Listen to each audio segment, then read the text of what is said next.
Don't believe or disbelieve anything we discuss in spirit science. Simply have your own experience. Better get some popcorn ready. This one's gonna be pretty long. Back in the late 1700s, early 1800s time period, there was a social movement liberating the modern world from the reign of control that religion and superstition had on the people. Essentially, after our darkest part on the precession of the equinox, we were really beginning to wake up. Started making new inventions that were rapidly changing the world. The industrial era was beginning. Because of this, we began to see that maybe religion as an answer was not in our best interest, and so the movement happened. We turned to science instead to answer our questions about the universe. The only problem with this was that we grouped in many things with superstition that we probably shouldn't have. Things like consciousness, intuition, human connection, paranormal phenomenon. All of it went right out the door with superstition, when in fact we've proven these things today to be real. So after 200 years of just going with the same idea about what's classified as superstition and what's okay to talk about, mainstream science is still going with the assumption that consciousness is just a part of the brain. They don't know how it works, they don't have a single rational explanation for it, but they keep on believing it. Why? Well, when we tossed superstition out of the door, even talking about it became taboo. It's just not done. Literally, the reason that it's tough talking about this stuff in the mainstream scientific community is because that's just the way science has been for 200 years. They won't have any of it, even though there are scientific institutions that prove that theory wrong. The field of noetics and the works of biologist Rupert Sheldrake and his colleagues have more than proven mass consciousness exists and is definitely not a part of the brain. Now, no disrespect to the scientific community, but that assumption that we're still holding on to has not gotten us anywhere. It's time we begin to question the decisions of our ancestors, because many of the things that we've been led to believe to be true simply is not.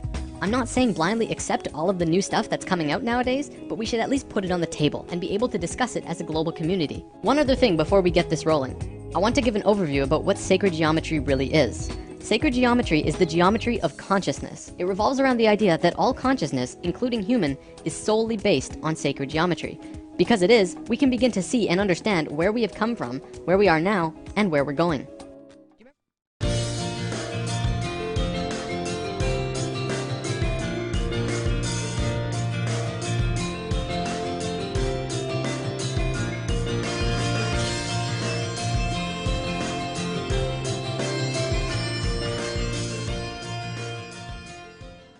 The universe is infinite. It has no beginning and no end. In both science and religion, creation is often discussed from a perspective of having a set or a specific beginning. In science, we call it the Big Bang. This is the theory that says everything in the universe was compressed to the point of a single, infinitesimally small particle. Something we would perceive as unity, and then rapidly exploded and expanded outwards and created everything in the universe. In religion, it is generally called creation. When God, or some all-knowing and all-seeing entity, being the only one imbued with such power, created everything, presumably in 6 days, before taking a well-deserved day off. Let's take a step outside the box for a second and put these two sides of this cosmic coin into a Vesica Pisces. As usual, the two enemies that never got along actually have quite a lot in common. Both say that the universe started with unity and expanded outwards. Both say that light was an important factor in creation as well. If at the beginning of the universe we were one essence and somehow became everything, then both are saying the same thing, that we came from the same source. But wait a second, how can we make sense out of that statement, the universe is infinite, if we are measuring it from a sense of having a beginning? And this is what we're going to talk about now. If we value the pursuit of knowledge, we must be free to follow wherever that search may lead us. The free mind is not a barking dog to be tethered on a 10-foot chain. Today, I want to talk about two specific energies that can be expressed through this image. The energy that flows here is male and female energy. Male energy is focused, and female energy is creative and random. Neither of them is greater nor weaker than the other, and both can be extremely powerful when fully manifested. Female energy is the land of unbridled possibilities, creative potential, and affecting the universe from within. Focused male energy takes direct roads from point A to point B. This energy can be as strong as a tank, accomplishing tasks and going where it needs to go with precision and without distraction. The important thing to know about this energy is in how they move. I'm going to use some super basic sacred geometry to demonstrate this. This is the Fibonacci spiral. We're going to be talking a lot more about it when we dive into the topic. For now, all you have to know is that it starts at 1 and flows outward forever in a very specific way and is present in all life everywhere. As male energy flows through the spiral, it goes from base point to point, from here to here, to here to here. It doesn't curve, it just goes straight where it needs to be. Female energy, however, would flow in the actual spiral. It would go around, going in and around outside all of the lines, but still getting to the same or similar results. This is the graphic representation of how it flows, but it also acts in the same way. From this understanding, you can see how we use these energies in our lives. It's the difference between driving straight to work and being on schedule all the time, and taking the scenic route because it's a more pleasant ride, even if it means being late. It's baking a cake strictly by what it says in the cookbook, and putting it together with what just feels right. It's getting that promotion for working the hardest, and getting that promotion for coming up with the best ideas. Here's a relatable example. It's the difference between Inception and Sucker Punch. Both about dreams, but one of them being the masculine story of professional men just doing their no-nonsense work, trying to get the job done, and the other being the feminine story that was creative and random and, according to many, didn't make much sense. Both male and female energy, like the chakras, have their own traits. Male energy is linear, analytical, strategic, and practical. However, when male energy is constricted, it is very blundering and confrontational, and what tends to occur is not seeing all sides of a situation, or not being open to any other possibility other than the one being pursued. You can see a lot of that in today's society. Most commonly, we call it being closed-minded. Female energy, on the other hand, moves in curves. It does not stay inside the lines. It is creativity and movement and expression and emotion. It can do anything and go anywhere, but it has trouble sticking to schedule. If constricted, it can get out of its flow, running rampant between emotions and mood swings and ideas. The creativity could get jumbled and come out as an out-of-control mess. We don't have this widespread issue in today's society, and it has a lot to do with our brain hemispheres. We're gonna look at that in a moment. One big difference between the two is that male energy looks at parts and female energy looks at wholes.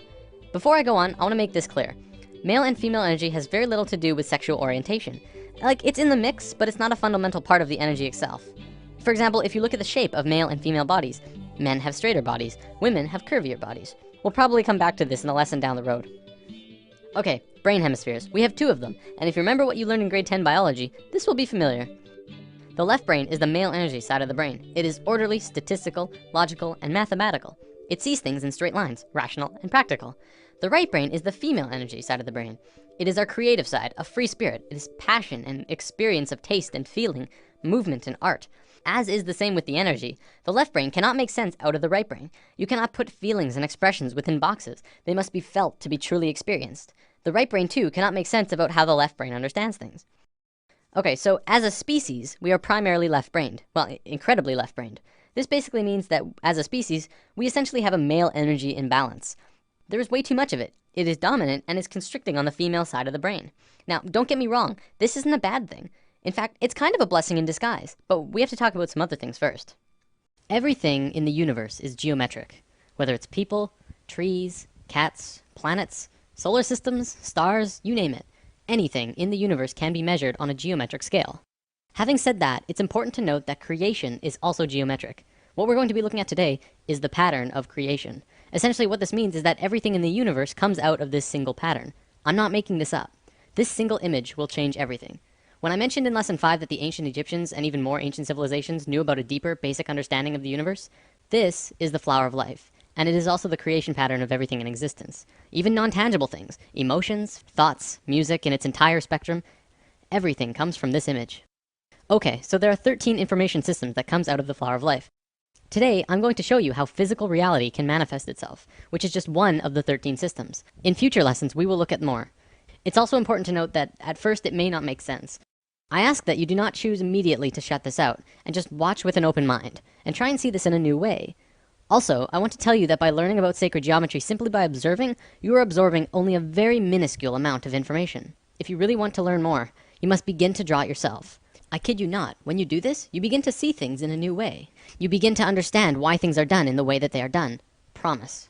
The flower of life was known around the world in ancient times. It was found in Ireland, Turkey, Israel, Egypt, China, Greece, Germany, India, and Iceland. It's also been recorded to have been found in England, Tibet, Japan, Sweden, Lapland, the Yucatan, and I think 14 other places. This thing is everywhere. Not only that, but everywhere around the world it has the same name, the flower of life. Now, to understand the flower of life, first we have to talk about how it's formed. This could get incredibly complex, so I'll try and keep it simple. Imagine consciousness, or spirit, floating in a void. Which means it's nothingness, and then spirit. No physical body or mind, just spirit, and that's it. Then blackness, essentially nothing, all around the spirit, for infinite. Spirit decides to do something, so it expands its consciousness all around itself as far as it can go without moving. It creates a sphere around itself. This is the first circle in the flower of life. Then, spirit has an awareness of what's around itself in 360 degrees. It moves to the very edge of the sphere anywhere, and repeats what it did the first time. It creates this image, which also creates the Vesica Piscis, Within the Vesica Pisces is a vast and incredible amount of knowledge about width, proportion, depth. Also comes the square roots of 2, 3, and 5, which are all numbers that go on forever. But even more interestingly comes geometric information about light. We'll talk about that in a moment. Now, Spirit has no choice but to do it again. Spirit is flawless, and therefore it will move flawlessly, creating the next circle either here or here, exactly 1 radius away from the other circle next to it. Every time Spirit moves another sphere, more and more knowledge comes out of the image that is created. The first complete image to be formed is this. It has 2 names, the Seed of Life, or the Genesis pattern, and for good reason. Now, let's look at the book of Genesis for a second. Each of these movements or creations of circles can be seen as another day. On the first movement, the second sphere, it created knowledge about not only mathematical proportions, but light. The first sentence of Genesis says, "The earth was without form and void, and that the Spirit of God moved upon the face of the waters." In the very next sentence, God says, "Let there be light." The key here is in the order. The movement happened first, then light happened immediately after. Well, but what about the waters? Well, you have to remember that the Bible has been changed over time a lot. The ancient Egyptians would say that the way our modern Bibles begin creation is impossible, especially if you think about it from a physics point of view. Imagine a dark, infinite space that goes on forever and ever in all directions. You're just floating there with nothing. You can't really fall, but where would you fall to?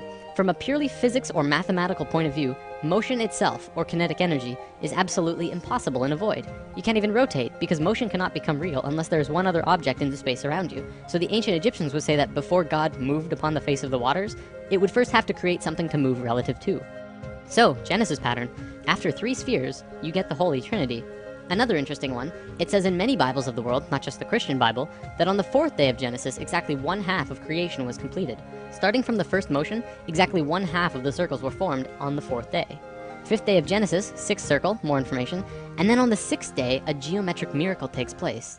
The last circle forms a complete 6-petaled flower. This is what many earlier Bibles meant when they said, "In the beginning there were 6." Our Bible even said creation was formed in 6 days, and this fits exactly. This is the pattern of Genesis, and so it's called the Genesis pattern. It's also the beginning of the creation of the universe that we live in. These original movements of Spirit are really important, but now let's look at something even cooler. Another image that comes out of this pattern is this. It's called the Tree of Life. Many may recognize this as the Jewish or Hebrew Kabbalah, but the Kabbalah did not originate this image, and there is proof. The Tree of Life does not belong to any culture, not even the Egyptians, who carved the Tree of Life on 2 sets of 3 pillars at Karnak Temple, Luxor, over 5,000 years ago. It's outside any race or religion, as with all of these images. They are patterns that are intimately connected with nature. You'll also notice that every circle on the Tree of Life is either the length or width of the Vesica Pisces. The second image beyond Genesis in the Flower of Life is the Egg of Life. This is formed during the second vortex motion. Upon its completion, it creates an image like this, a 3-dimensional shape that you can hold in your hand. If you were to connect their centers, you would see a cube. So what? Who cares? Well, the ancient Egyptians did, because they were concerned with creation, life, and death. They called this cluster of spheres the Egg of Life. You probably won't believe me just yet, but this shape is the morphogenic structure that created your body. Your entire physical existence is dependent on the Egg of Life structure, and everything about you was created from that form. Everything from your eye color to how long your fingers are. This is a whole lesson on its own, so let's move on for now.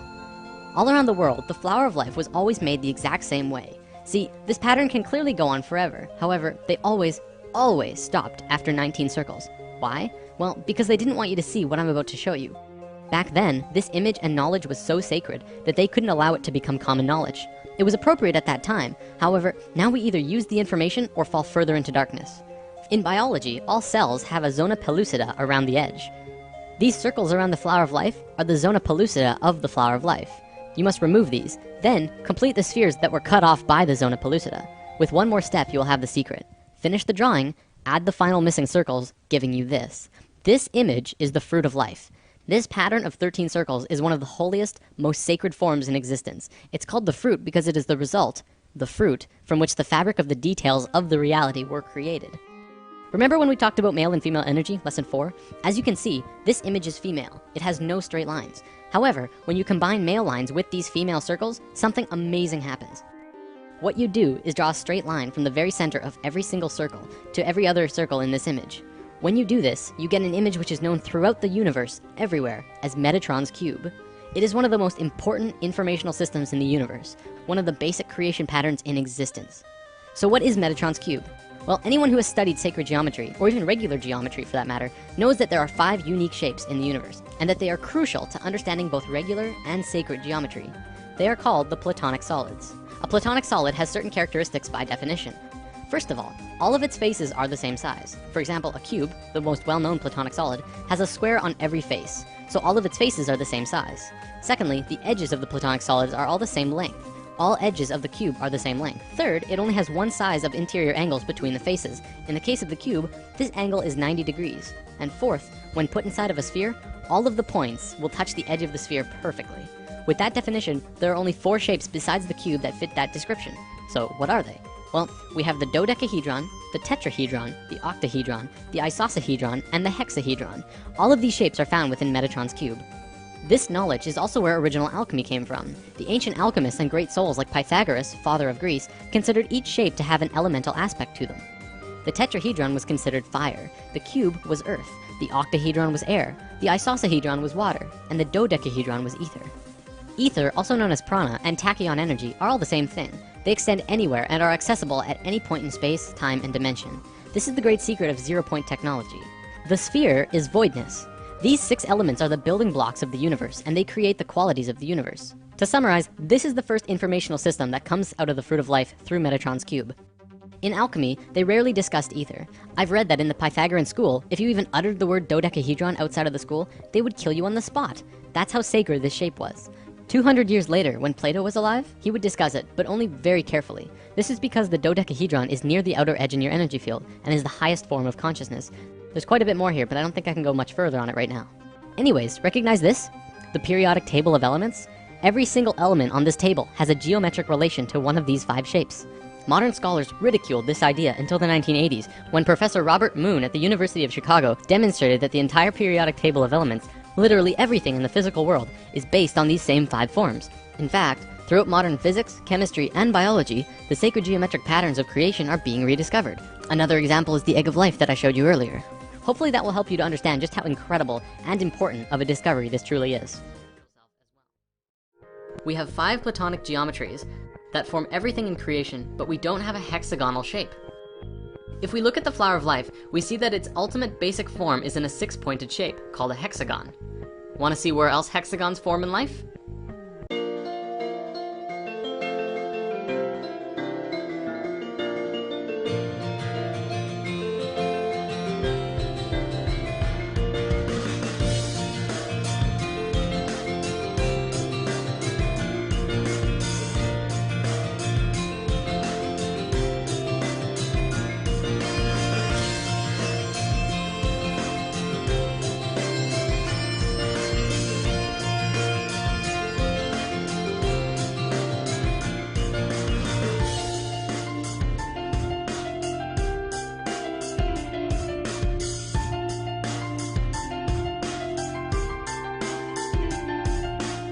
We have all of these hexagons, and yet there is no platonic solid that is formed with a hexagon. So what gives? Well, I want to introduce the vector equilibrium, which was coined by Buckminster Fuller. It is actually formed from 3 two-dimensional hexagons that swivel around each other, and its basic shapes that make it up are an equilateral triangle and the square. These are the 2 smallest shapes that you can make with straight lines, and together they balance at each other's corners to create the perfect shape. Why is it the perfect shape? The reason is that every single line which is connected in this shape is the same distance away from every other point, including the very center of the shape itself. Not even the platonic solids have that definition, which also makes this the most stable shape and polyhedron, and the basis of the 3-dimensional flower of life. Finally, the only reason it's not a platonic solid is because it has both squares and triangles within it. Platonic solids are platonic because each face is the same, which makes me think that other shapes must exist that are balanced between 2 different shapes as well, and construct everything in the universe. Now, in the comments or end credits, depending on where you're watching this, I posted links to a TED Talks video by Garrett Lacey, a particle physicist who tells us of an amazing discovery in the scientific field. I want to show you and talk about his findings, and then we'll look at dimensions after that. Okay, so Garrett has discovered that by examining coral, they found that each coral head has thousands of different polyps. These polyps are constantly budding and branching into genetically identical neighbors. Through performing heat experiments on these polyps, they were able to find that every single polyp is part of a whole, a single unit of being, but each one is experiencing its own reality individually. From their findings with the coral, they were able to look at quantum mechanics. See, the mathematics of quantum mechanics shows us exactly how our universe works, and we see that everything in the reality is just continually branching into new possibilities, just like the coral. As humans, we are individually experiencing only one of these possibilities, much like the individual polyps. What physics is telling us is that everything comes down to geometry and the interactions between elementary particles. Things can happen only when things are perfectly balanced. So Garrett starts showing us some subatomic particles and the things that make up electrons and protons and neutrons. We always consider these to be the smallest particle, but we never think about what's creating them. Garrett demonstrates to us how the particles that create point particles really work. He shows that when you plot them out in how they move, this is what they look like. At the tiniest scales of the universe, in how it works, is very beautiful. Now, look at this. This is one of the ways that these charges branch off from each other. As you can see, it flows in a hexagonal pattern, the same pattern that we found in the expanded flower of life. Then, if you rotate this pattern in 6-dimensional charge space, you see it forms yet another pattern. Many of you will recognize this as the shape of the Star of David, but its true name is the star tetrahedron, which maps perfectly over the fruit of life. This entire pattern created by the particles is mapped across over precise places on a 200-dimensional spherical shape scientists have called E8, of which also has a geometric shape. By rotating that shape as well, you can see how there are nearly infinite possibilities as to how these elementary particles interact with each other. The details of the reality begin to take form. Now, as this shape is rotating in 8 dimensions, you can see a myriad of different patterns here. Look at this one in particular. This looks a lot like Metatron's cube, doesn't it? At the heart of particle physics is pure, beautiful geometry. By now, you probably can begin to see where sacred geometry falls into this. Where do these shapes originate? Do they just come into being at random? Or does the first shape come from somewhere else? In lesson 6, we talked about the flower of life, the original, perfect geometric symmetry that created the universe. This shape, as we learned, is not only the root of all mathematical proportion, light, the platonic solids, but is also the source of every musical system in the universe, including systems both used and unknown to modern man. It is also the source of energy patterns and, well, everything. It all comes from the flower of life. I believe this is what is at the heart of what's forming every subatomic particle formation, and it probably goes at least a few levels deeper than what Garrett is showing us. Phi, also known as the golden ratio, or golden mean, is a very simple relationship. If you had a rod and were going to put a mark on it, only 2 places would mark the phi ratio, which is here or here. The length of A plus B is equal to the length of C. This ratio is 1.6180339 and continues on forever. If you multiply the length of C with phi, it will create the exact same image, only bigger. C and D is equal to E. This ratio could then span on forever, going smaller and smaller or bigger and bigger forever. This ratio is infinite. It has no beginning and no end. It is also believed that phi is the mathematical root of all other sequences. See, every mathematical sequence in existence needs a minimum of 3 numbers to figure out the sequence. Phi only needs 2. It is the only one. Similar to how the circle and square are the source of all shape, but we'll get to that later on. The next thing that you need to know is that this ratio is found in all life everywhere. Sort of. By sort of, I mean it's really Fibonacci, but we'll look at that in a moment. Look at your hand. Not only does each finger have its own ratio moving up each finger, which is phi to the next bone, but it oscillates back and forth from the tallest finger to the thumb. You wonder why the human hand is like that? It's based on phi. This relationship is found throughout the body in various ways, moving up the arms and legs, in your face, throughout the entire body. This is a Greek statue that accurately represents this. The Greeks were very precise when they made their art, because they understood phi, Fibonacci, and the importance of these sequences. When the Romans took over Greece, you could see the perfection in statues just completely disappear. I'm not saying the Romans were bad artists, they just didn't measure everything to the same caliber that the Greeks did. Here is the phi ratio in butterflies. You can see this ratio everywhere, from the wing size to the body to the antennas. They're all phi ratios. Here's dragonflies. It's the same story. Phi runs along the entire body, and the relation to the body and the wings. Here it is in frogs. Phi is found throughout the body, in relation to the head, to the arms, to the fingers, and so on. Well, what about fish? You'd think they wouldn't be found in fish. Well, here's 3 kinds of fish. Once again, the ratios are consistent. It doesn't just apply to these creatures, though. Regardless of what mammal, insect, avian, plant, or living creature of any kind, you will find this ratio one way or another. There's a reason for this, but we'll get to that in a moment. Let me show you the importance we used to place on this golden ratio. In ancient times, we built many structures based on phi because we understood divine proportion. This is the pagoda of Yakushiji Temple in Japan. It's built with these same mathematics, from the doorway to the ball on top of the temple. It is a structural embodiment of the proportions that all life holds. The Parthenon in Greece also has the exact same mathematical structure, but even more. I recommend watching Nova's Secrets of the Parthenon if you wish to learn more about this, because the stuff that they find is really cool. The Great Pyramid in Giza also has these proportions. They're incredibly precise, perfect in every way. You'd think that by building these structures using the logical and mathematical proportions so carefully, that they would hinder the creativity behind these buildings, but they really don't. In fact, the left brain understanding all of this can even enhance creativity if used correctly. It makes me wonder about all of the world-famous buildings of the modern world. Could phi be a large factor in what makes them stand out? Let's move on to our next sequence, which is called Fibonacci. Now, the Fibonacci sequence is life's way of creating the golden mean. Allow me to explain. This sequence is continually made from adding the previous number to the current. 1 and 1 is 2, 2 and 1 is 3, 3 and 2 is 5, 5 and 3 is 8. You can see how it continues. Now, what most people don't know about Fibonacci is that it actually continually strives closer and closer to the phi ratio. By dividing the current number into the last, you can see this happening. 1 into 1 is 1. Well, that's not close at all. 2 into 1 is 2. This time it's over phi, but closer. 3 into 2 is 1.5, which is under, but closer still. 5 into 3 is 1.666. This time it's over, but even closer. Continuing with that, it's 1.6, and then 1.625, 1.615384, 1.619048, and so on. It continually oscillates over and under the phi ratio, never quite making it there, but continuing on closer and closer every time, until eventually you can't even tell the difference. Because phi is an infinite number, this sequence will go on forever.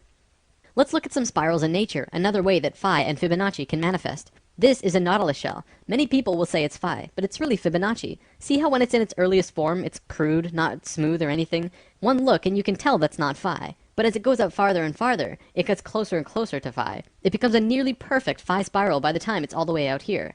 This also happens with sunflowers, pine cones, and many plants in nature. In many cases, such as the pine cones and sunflowers, it flows in a double spiral or more, much like the spiraling arms of a galaxy. From the microcosm to the macrocosm, spirals are always present. So phi is basically source, or spirit, or God, in a mathematical way of thinking. The math of God. Don't forget that this sequence is an intimate part of nature itself. I'm going to call it source. It is the source of all mathematical sequences, and all life in existence grows based on phi. However, phi has no beginning and no end. Life doesn't know how to deal with that. It's like source says, go and replicate this, and life says, we don't know how. Because life doesn't know how to create from something that has no beginning. So it creates the Fibonacci sequence instead, which has a beginning, but starts out crude, very basic, and then continually goes closer and closer to source, becoming more divine every step. It does take steps too, which actually has quite a bit to do with evolution. Let's move on for now though.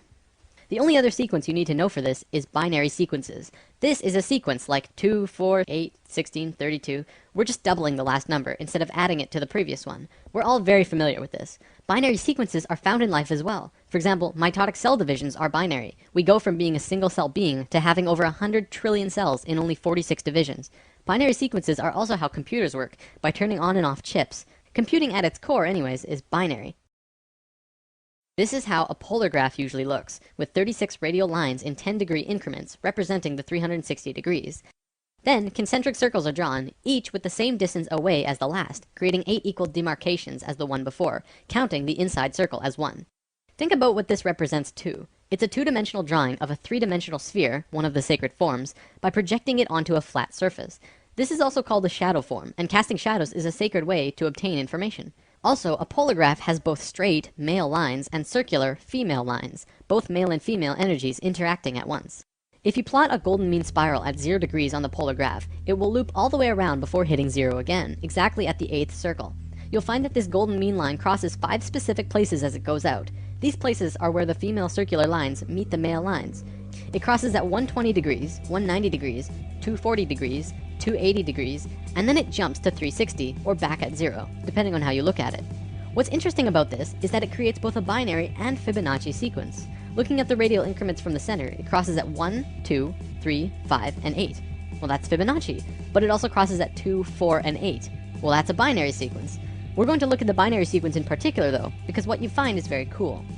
If you draw lines from the outermost circles on the lines where the binary sequence was formed, you get this image. It is an equilateral triangle. If you continue the spiral outward, it would continue to hit these exact same places and continue to form larger equilateral triangles. Let's divert yet again to look at something very interesting. There was a man named Keith Critchlow who discovered something very important to understanding the geometry of music. First, he drew a straight line through an equilateral triangle, and then he measured from the middle of the center line and drew a straight line up to the top edge and back down to the bottom corner. Then he did the same, but passed through the center line of the top and back down again. He did this yet again on the other side. You can keep doing this on either side as well. By drawing this funny little form, he discovered something of great importance. He He writes, continuing in this way, each successive proportion will be the harmonic mean between the previous proportion and the total length, and all of these proportions will be musically significant. 1/2 being the octave, 2/3 being the fifth, 4/5 being the major third, 8/9 being the major tone or step, and 16/17 being the half tone or step. In other words, he discovered the geometries of music, or at least one aspect of them. Then he tried measuring it in a different way, starting at a different point of the center line. At 3/4, he found the measurements were 1/7, 1/4, 2/5, 4/7, 8/11, and 16/19. All of these numbers are musically significant. This is very interesting. It means that the harmonics of music are somehow related to the proportions of the central line moving through a tetrahedron. Back to the polar graph, you can see that this drawing has a much greater value all of a sudden. Not only that, but it becomes even easier to make your measurements thanks to the polar graph itself. You can just draw a straight line through the drawing on the graph, and it will give you the center line. This information has been taken light years beyond what I just showed you though. A research team found that you can draw these lines not only from the center, but from any nodal points inside the upper half of the triangle, and you'll come up with all known harmonics in existence. Basically, this means that anywhere the straight line and curved lines on the polar graph cross from 0 to 120 degrees and start making the pattern, you will come up with all known harmonic systems. Not only the Western keyboard, but the Eastern, and even many unknown systems that have never been used. As I'm not a musician, there's not much more I can show you related to this, but I would love to see what a musician could really do with this knowledge. Remember when we talked about spirals in nature? They often travel in twos. Usually this is male and female. So on this polar graph, if you're going to copy nature, you don't just plot one spiral, you have to plot two. When you do that, it gives you this image, which is a star tetrahedron inside of a sphere. We mentioned this in lesson 7, and this image is more commonly known as the Star of David. Do you remember the face on Mars? NASA obviously tells us that it's just a random formation on the surface of the planet. But right next to the face, there are also a few pyramids and other anthropomorphic structures. I know what you're thinking. Why on earth would I bring that up all of a sudden? Well, Richard Hoagland and his colleagues have spent a long time researching and deciphering a message on the surface of the red planet. Want to know what that message was? It was a star tetrahedron inscribed in a sphere. Holy balls, right? It's pretty crazy, and very eye-opening now that we have this information about what this really means. Inside the star tetrahedron, another one fits perfectly. We can continue to put more and more star tetrahedrons inside or outside of the other star tetrahedrons, the same way the golden mean spiral can wrap around the polar graph infinitely big or infinitely small. You'll notice that this smaller tetrahedron also happens to fit perfectly around this sphere. Well, check this out. If you put this same size sphere centered on the point of every single star tetrahedral point, guess what suddenly reveals itself? The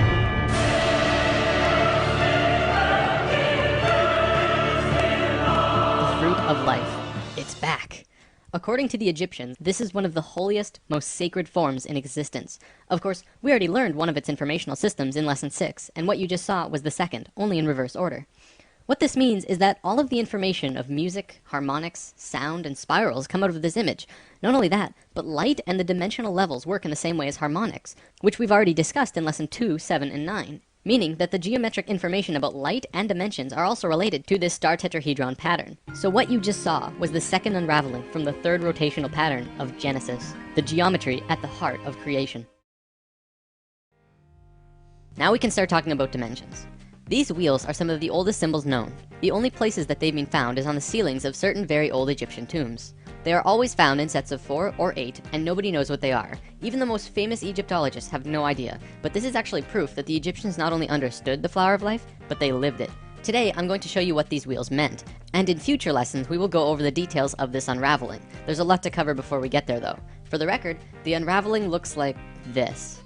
Yeah, it's a doozy. So on the walls with these wheels are drawings of 7 people with animal heads. They're called neiters, and each of them has an orangish-red oval above its head. This is called the egg of metamorphosis. The neiters are showing us a time when we go through a certain stage of resurrection, which is a rapid biological change into a different life form. Not the average type of resurrection, I know.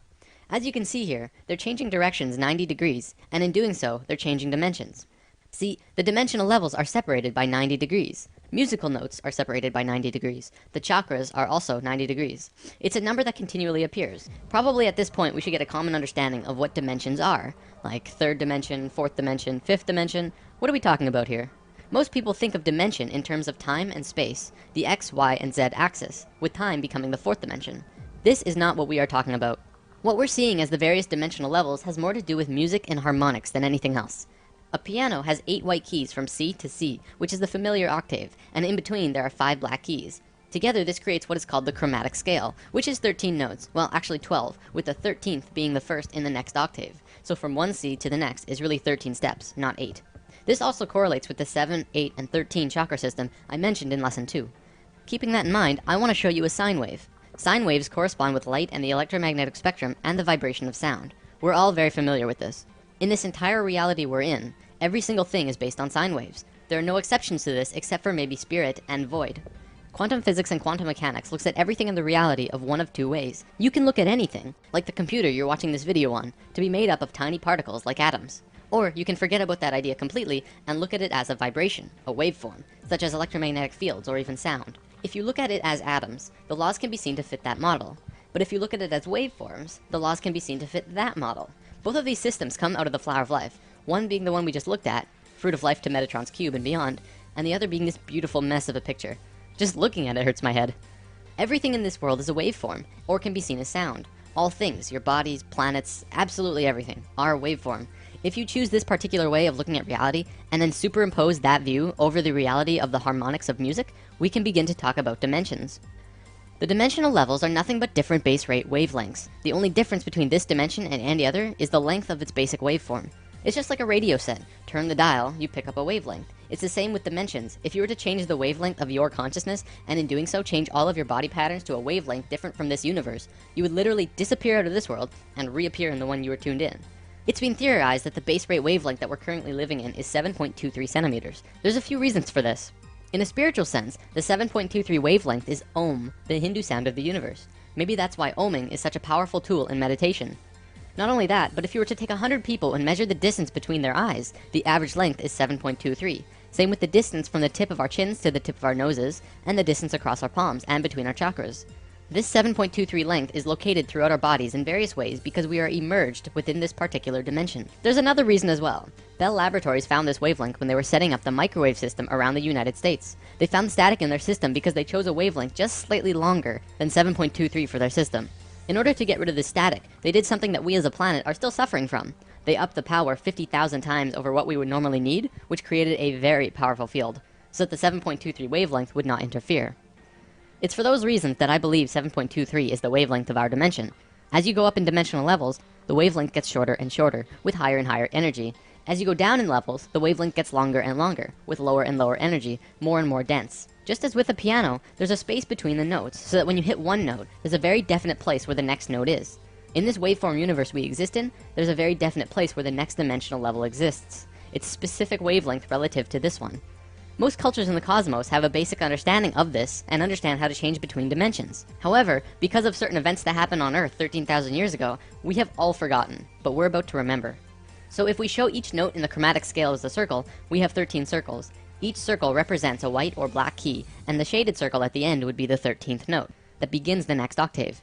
This circle here represents the third dimension. This is where we are, and this circle next to it would be the fourth.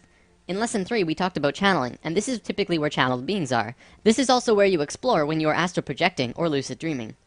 You'll notice now that the musical system goes upwards and downwards forever, octaves over octaves over octaves. Theoretically, this is how the universe goes too, an infinite spectrum of universes in both directions going upwards and downwards forever. I mean, come on, we thought our universe was big, but everything in our universe, as far as we can see, well, that's just this one dimension. You may have heard people talk about 144 dimensions and how 144 relates to other spiritual subjects. This is because there are 12 notes in an octave and 12 overtones between each note. 12 times 12 equals 144 dimensional levels. To be specific, there are 12 major dimensions and 132 minor dimensions within each octave, though in truth this progression probably goes on forever. The diagram we've been looking at represents one octave. The 13th note repeats, and then there's another octave after that. I want to show you this. I was watching Ancient Aliens not long ago, and one of the natives who has communication with beings in higher dimensions told the man who was interviewing him that they have always been here, even right here where we're sitting right now, but you just don't see them. They're in a different frequency. And no one really got what he meant. So that's kind of a fresh perspective on that.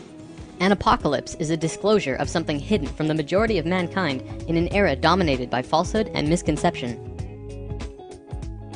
Today, we're going to be looking at another way that humans grow through Phi. Instead of looking at Phi inside the body, we're going to be looking at Phi outside the body, and what it means for us in this pivotal point in human history. Do you remember the fruit of life? The first system created the platonic solids, which created structure throughout the universe. The second system was the basis of how vibration, sound, harmonics, music, and matter are all interrelated in all of creation. Today we will look at the third system. The fruit of life will reveal itself in the process. We'll call this system the circles and squares of human consciousness. It is what the Chinese called circling the square and squaring the circle. Remember when we discussed the Platonic solids in lesson 6? I showed you that all of them will sit perfectly within a sphere, each with every corner touching the sphere perfectly.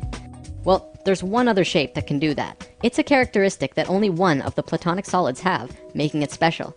It is the cube, which you can put every single Platonic solid inside, and an edge or point will touch the inside of the cube perfectly. Through truncating the cube in different ways, you can create all of the other shapes. Because of this characteristic, it essentially means that the cube is like the father of all shapes. It is a male form, and the sphere is the mother of all shapes. It is a female form.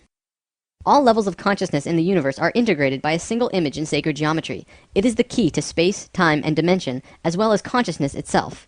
Each level is a geometric image or lens that spirit looks through to see the one reality, resulting in a completely different experience. In the case of humans, this image is the circle and square.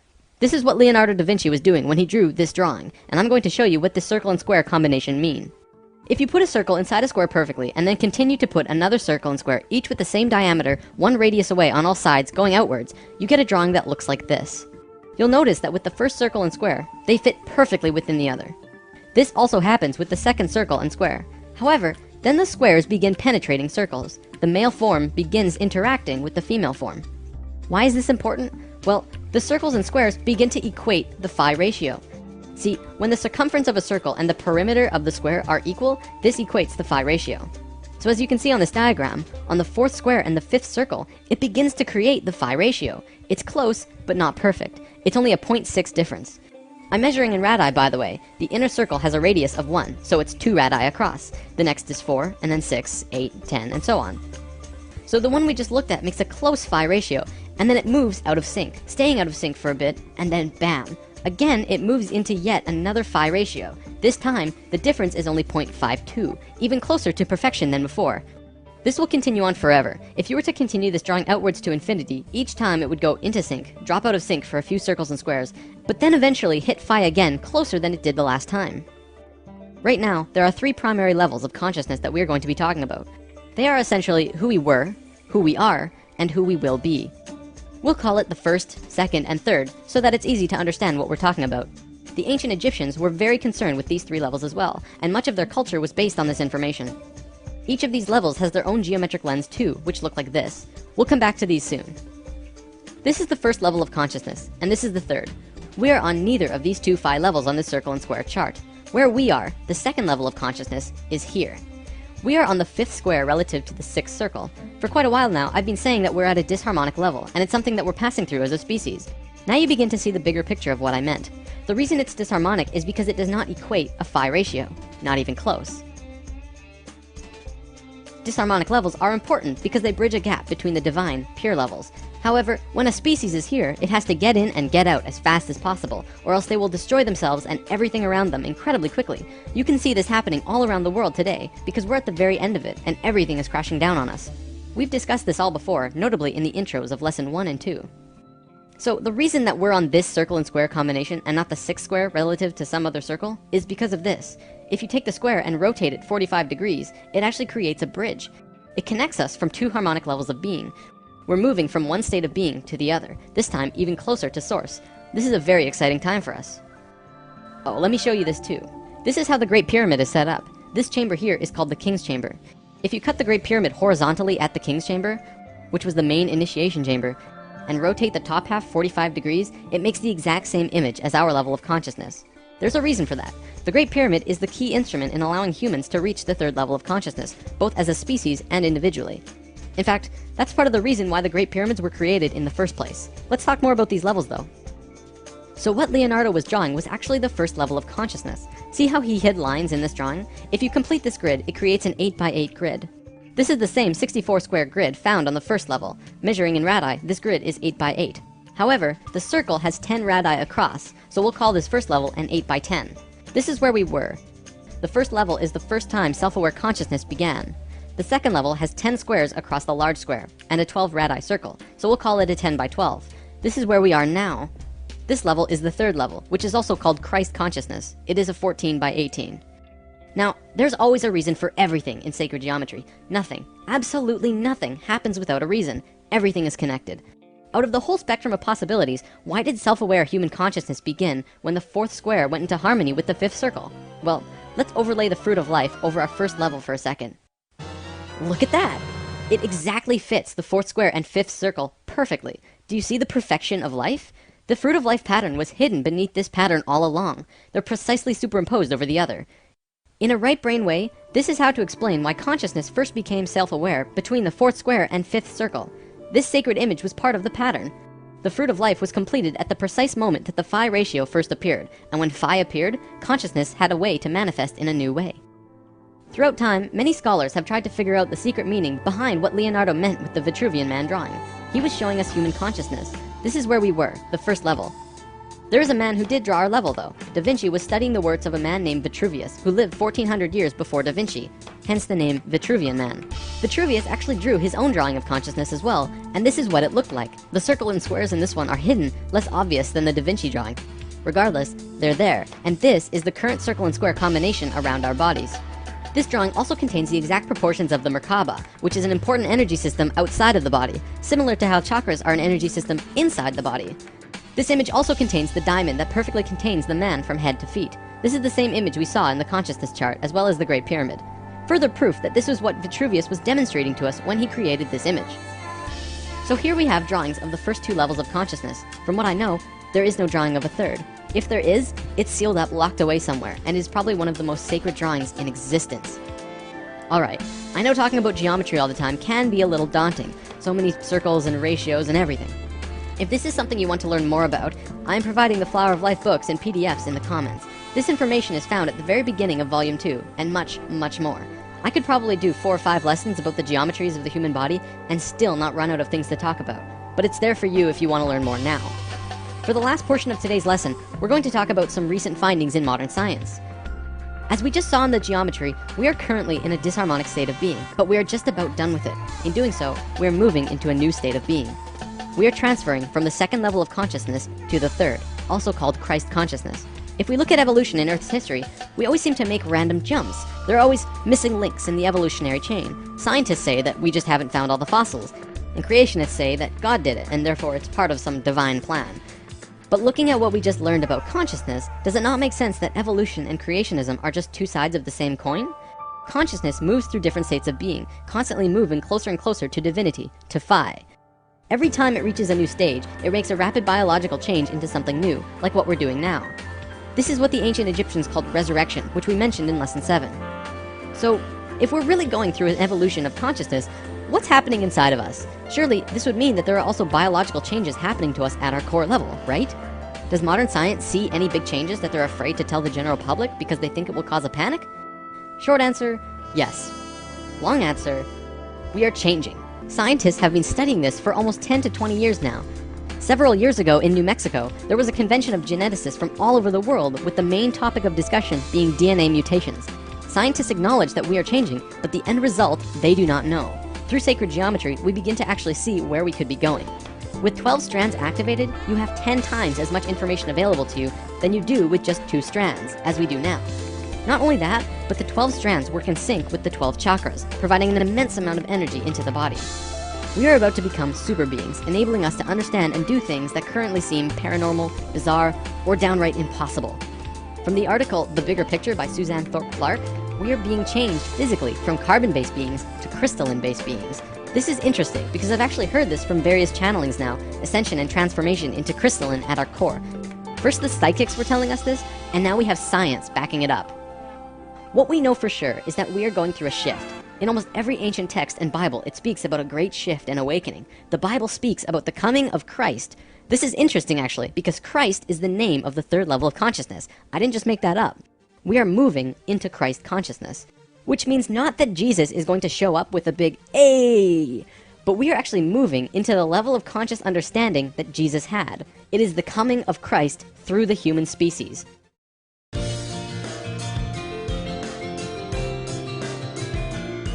So higher strands of DNA, what does this really mean? The portions of the DNA chain that science has presently identified as the double helix represents only the surface portions of the chemical, elemental, and electrical components of the active DNA strands. Science has yet to understand the multidimensional spectra of DNA manifestation, though we are beginning to remember. The human DNA imprint will always appear from external analysis as a 2-strand double helix configuration in 3 dimensions. What is not understood is that within the double helix there are, and will be progressively more, additional double helix strands which fuse together. As our understanding evolves into the multidimensional spectra, the understanding of the structure and function of DNA will progressively advance.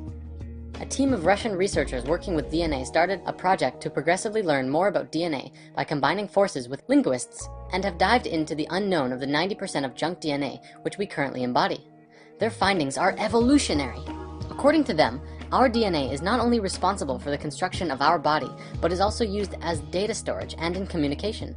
They learned that the 90% of DNA follows the same rules as all of our human language. The way that sentences, paragraphs, and chapters work in a book is the same way that our DNA works. This is the first double helix strand, the one that Western science looks at, which is basically like a sentence of DNA. However, if you step back and see the bigger picture, you begin to see the paragraph. Stepping back further and you see the chapter, and so on. These larger and larger strands span through the different frequencies of reality, the different dimensions, which makes them harder to find in our modern science. Western science, instead of looking at DNA like this, we're cutting out pieces of DNA from here and adding them over here, which is similar to picking out words in certain sentences and putting them with other words in other sentences to see if they fit together and can make a new energy, a new idea. This is the nature of our junk DNA, of which Western science just didn't understand for the longest of times. The DNA isn't junk, it's just misunderstood, and also not as used right now because of our dense level of consciousness. However, we are beginning to activate and reawaken our DNA through our ever-expanding consciousness and our desire to know more. The very awareness of this DNA is what is activating it, awareness of our higher selves and our connection to the all and the interconnectedness to each other. We are directly connected to the earth as well, and exist as a part of it, kind of like a child in its mother's womb. If anything happens to the mother, it creates an energetic imprint that affects the child. The earth is our mother, hence the name Mother Earth. Our morphogenetic field exists as a part of her larger morphogenetic field of the earth. If something happens to the earth's energetic grid, then we inherit these problems into our own grid. Our energetic anatomy is exactly like the earth's, with chakras, meridians, axiotonal lines, and DNA. If something happens to the planet's grid, then that affects every person's DNA on the planet. We're at a very important point in history right now because we are remembering how to regenerate our original organic imprint for health. We don't even need science and fancy equipment to do this. We're just required to learn how to use what we came here with. By moving into a space of love and light, opening and living from the heart, and living in a place of emotional stability and health, you can once again reactivate your light body, and in doing so, reconnect with the higher frequencies of your being. Energetic blockages will reveal themselves as problems in your own life. Depression, anxiety, temper rages, or personal problems in your life which are causing stuckness or driving you down a path of chaos or disruption are also energetic blockages. The Institute of Heart Math has shown that generating sustained positive emotions facilitates a body-wide shift to a specific scientifically measurable state called psychophysiological coherence. Let's break this down. Psycho comes from psychological, which means mental and emotions, and physiological means body. Coherence is systematic or logical connection or harmony. Altogether, it means a harmony of both body, mind, and emotional functions. If you're familiar with the 4 elements, you know that earth is the physical, so body, air is mental, mind, water is emotions, and fire is spirit. HeartMath has scientifically shown now that positive and healthy emotions bring 3 of those elements into coherence. And although they don't look at the spiritual aspect, I don't doubt that the fire element also comes into harmony. In an experiment done at the Institute, they hooked up scanners to an individual who was subjected to very chaotic emotions. For 300 seconds, they measured the respiration, heart rate variability, and blood pressure rhythm.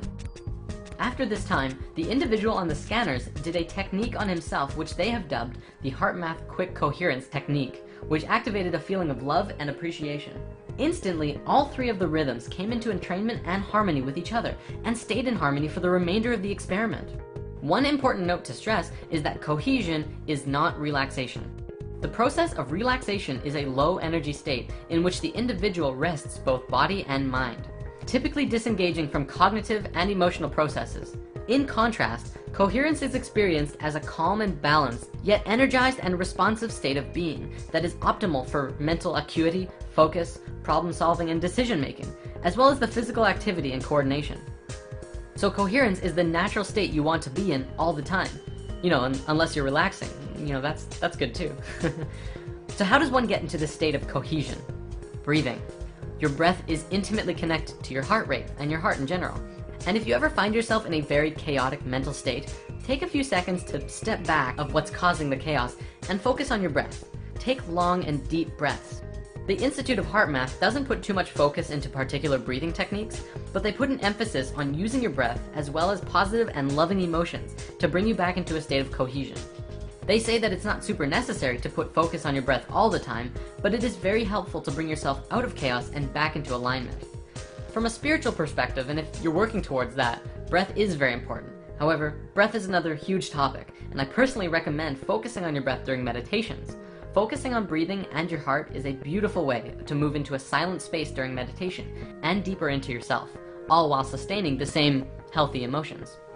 Now, throughout ancient history, across many religions and belief systems, the heart was always considered a center of the being, the source of spiritual wisdom and insight, thought, emotion, and connection to the divine.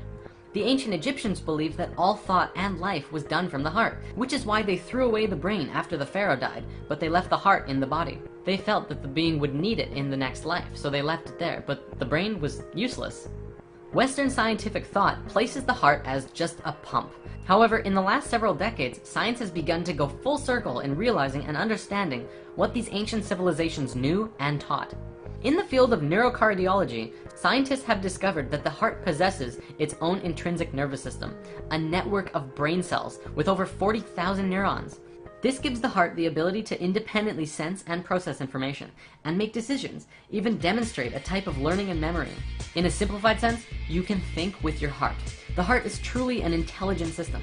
The heart also has found to be a hormone gland, manufacturing and secreting numerous hormones and neurotransmitters that profoundly affect the brain and body function. Among these hormones is one called oxytocin, well known as the love or bonding hormone, bringing things together. Science is also beginning to understand that the electromagnetic field around the heart has a powerful effect on not just the human body, but others around you as well. Research has also shown that the heart is the key component of the emotional system. Science now understands that the heart not only responds to emotions, but the signals it sends out dramatically affects the quality of the emotional experience from moment to moment, and also that our heart plays a key role in accessing our intuition. In school, we've been taught that the heart is constantly responding to orders sent from the brain. But what's less commonly talked about is that the brain receives even more orders from the heart. We've been doing it backwards. Moreover, these signals have a significant effect on brain function, influencing emotional processes as well as higher cognitive faculties such as attention, perception, memory, and problem solving. Guide yourself from your heart, not from your brain. When you allow your negative emotions to get to you, you disconnect from your ability to think clearly, remember things, learn lessons, reason, and make effective decisions, which explains why often we act impulsively and unwisely under stress. The heart's signal has a profound effect on the brain during positive and negative emotions. Live in your heart, for the heart is the center of unity consciousness, where the brain is the center of duality consciousness. You can see that right in how they're made. The brain has the two hemispheres. The heart is a place of unity.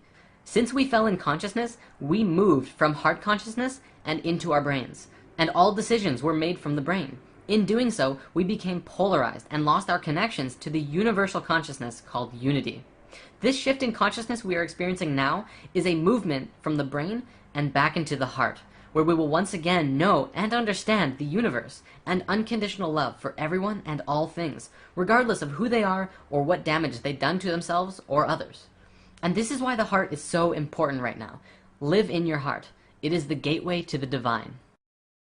The torus is a very fundamental part of nature. So fundamental, in fact, that science is now seeing that everything moves through this form in one way or another, including ourselves. Very simply, the torus is a self-organizing system that all comes together at a space of unity and expands its energy out all around itself until it returns back to that original space of the center, and will continue to do it again. In quantum physics, mathematics, and generally all forms of science, this geometry really begins to bridge the gap between understanding how sacred geometry truly is the geometry of life. This is a geometry that breathes. It has life itself. Our very own hearts are the first and best examples of a toroid. The heart is where it all starts. The energy of our hearts flow outward in a toroidal fashion and are also received in a toroidal fashion. This way, everything we send out in love, we are immediately affected by as a result. In other words, our emanation of love is a gift to yourself as much as it is a gift to the universe around you. You can look in nature to see these shapes everywhere. It's in oranges and apples. You can see it around tornadoes. The magnetic field of the Earth is a very powerful example, as well as how the atmosphere of the planet works too. Our modern scientists haven't really taken the concept of hollow Earth very seriously, even though this concept does explain a lot of fundamental theories about the Earth to which we don't really understand, despite all of our theories. Well, the idea of hollow Earth works in the exact same way as well. It demonstrates that our planet is designed from the core as a torus. The Earth is multidimensional, so we can actually have both a hot iron core as well as a 5D hollow Earth interior as well. For those who want to learn more immediately, check out Hollow Earth HD on YouTube. Moving on, we all know the fundamental principle of the universe of as above, so below. Well, this torus is even found at the size of galaxies. Atoms even have this very geometry as well. It's quite literally everywhere. From this basic expression demonstrates how life ought to be. All of the energy that emerges from the core travels around the torus and fuels itself. It also has the ability to give to other toroidal systems, which openly practice giving and receiving. It really sets a standard for how to do things, and we can mirror this and use it in our own daily lives as well. When you give and receive openly, you allow your energy to become toroidal. When we look at the interactions between one another, we begin to see the nature of giving and receiving. If we shift how we give and receive with others, we give ourselves an opportunity to receive feedback from what we emanate immediately. This allows for an enlightening transaction of energy between all life and allows all of our communications to resonate on that toroidal frequency of love. Love is not just a feeling, it's a vibration and a frequency that is connected through all things. The pure vibration that emanates around one's own heart and brings things together harmoniously is through a universal vibration we call love. If you look at the flower of life in 2D, it may be a little hard to tell. However, in 3 dimensions, one can truly see that it too is a torus. The flower of life is all geometries, remember? The torus is yet another one of those creation patterns that emerge from this, or rather is this form. It's so important to understanding everything. Even Nikola Tesla worked with this geometry, and through it he discovered a way to access free energy for the entire planet. Well, of course, all of the corporations of the world wanted to keep charging people for energy. And between them and the US government, all of Tesla's most amazing work was destroyed. In lesson 15, we talked a bit about this before, and now we can go deeper into it. The Institute of Heart Math, as well as Stanford University, among others, have now scientifically demonstrated that around the physical heart of your body, you have 2 toroidal fields, one inside the other, which are connected to the sacred space and the tiny space within the heart. Greg Braden has done a lot of work in explaining this to the modern world as well, and Drunvalo Melchizedek has put a lot of focus into teaching that this is some of the most important information regarding physical ascension. This is part of the understanding that is truly bridging the gaps between science and spirituality.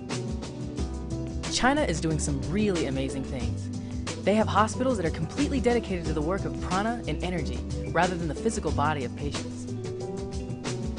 In one experiment in a Chinese hospital, we see how the science of mantra is used to remove the cancer tumor of a woman in just 2.5 minutes. A mantra is a sacred sound or chant that acts as an energetic formula for prayer or meditation. Mantras allow for us to connect to our source and emanate an audible frequency that focuses our mind to the sound and thus inwardly back to the source. When chanting from the heart, these doctors allowed themselves to focus on the reality that this woman was already being healed. In this, it allowed for the mind to bypass the normal confines of reality, as its intention toroidally flowed in and out of the source of which reality emanates itself. For everyone who has been skeptical of the idea of self-healing through intention, this video is proof that it's not just a plausible idea, but it's very, very real. We need only understand why it works and how it works. To come from a skeptical place and try, you will only see skeptical results. To come from a pure and true space, anything is possible.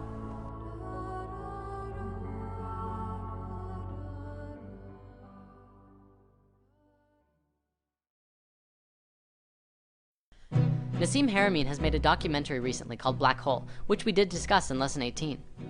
He has demonstrated that the space at the center of the torus is literally the point of singularity, infinity, and the space where all consciousness truly resides. The source of the source field, and a space where all things are connected. In our modern physics, we don't really take consciousness and life into the scientific equations. Russian scientists are propelling their understandings of life to new levels and have even begun bridging the gaps of understanding gravity. Our Western model is not built to understand gravity, and the Russians have developed models which harmonically see that gravity itself is a conscious field, an information field of love that holds things together. It's really profound, and even quantum physics is beginning to look at this in new light. Remember in lesson 18, we talked about the vector equilibrium. This torus form and the cube octahedron go hand in hand. It is the male and female aspects of each other, and the vector equilibrium, when put into use in science, can grant access to an infinite amount of energy through tapping into the space of unity of the source field, the 0 point, the field of consciousness that science now knows connects all things. By understanding the torus and the nature of unity, one can really get in tune with themselves in relationship to the all. Let's also remember that considering our universe itself and everything within it is a reflection of this toroidal pattern, we can free our minds from the perspective that anything is separate, even as a void of a black hole contains the existence of everything supposedly outside of it.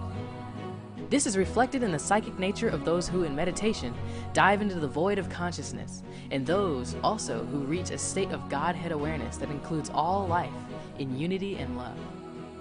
The one is all, and the all is one.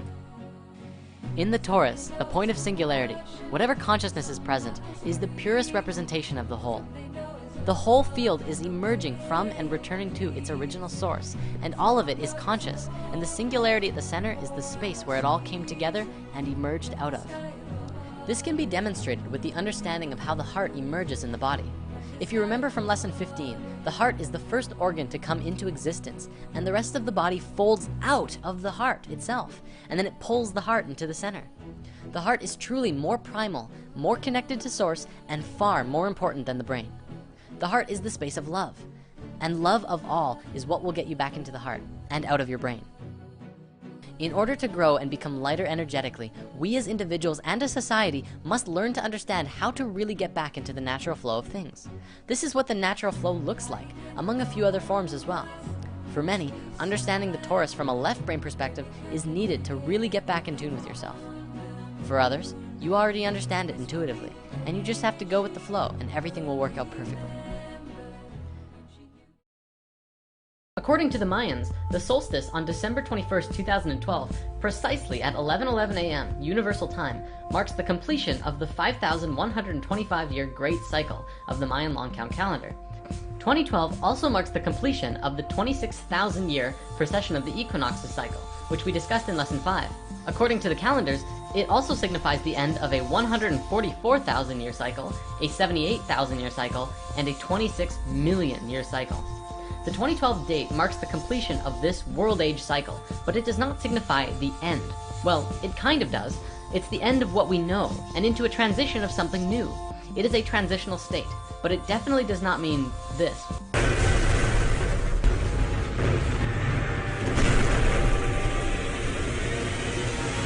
We need to understand that the 2012 prophecies are signaling to us to wake up and realize that these times on Earth are very important.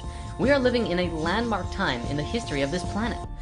We are collectively, as a species, approaching a crossroads that is calling out to us to participate in our fullest capacity. Let me show you a diagram to try and demonstrate just how important this is. First, this is how DNA works. See how you can basically map it out like a story? Here's the beginning, which could be seen as creation, or a start of a cycle. And then it moves outwards, expanding and moving into all potentials, until it reaches its peak in the middle. It stretches far out and then begins moving back towards the center, back to its source. But it will be a new space that it now exists in. Then it returns back to a center point, where it ends, or transitions, into a state where it expands out once more, continuing its infinite cycle of expansion and contraction. One could also say that it moves through the chakras, moving from a low frequency to an incredibly high frequency, where it will unite and transition out once more. Now think of the human species like this, and 2012 being that point of unity where everything comes together, right before starting off again and expanding out into something new and different. This is basically what's happening right now on Earth, but there's a catch. We have absolutely no idea how we're going to expand out, because there are so many potentials with what's happening on the planet right now. Cycles are everywhere. The way in which we live our lives is made up of cycles. We have both biological cycles and technological cycles.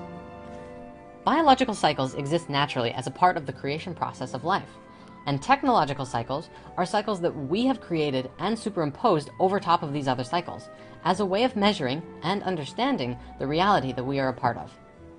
Time is a perfect example of this. It doesn't really exist on its own. It has no life of its own. It's simply a measurement of some other cycles. So you could think of it as a measuring tool, such as an hour worth of this, or I'll meet you at 6. In the past, we might have said it differently. Let's gather again at the second moon cycle. Let's get more into examples of technological cycles. Take, for example, our calendars, seconds, life cycles of video game consoles. Some of them, like our year-long calendar count, is our interpretation of a natural cycle, the Earth spiraling around the sun. Others, like video game consoles, are completely based on our modern world, current technology, the economy, buyer's demand, and what have you. Biological cycles are nature. They happen in relationship to each other and are much more harmonic than the cycles that we've created. They are natural. The tree doesn't think, is it time to bear fruit yet?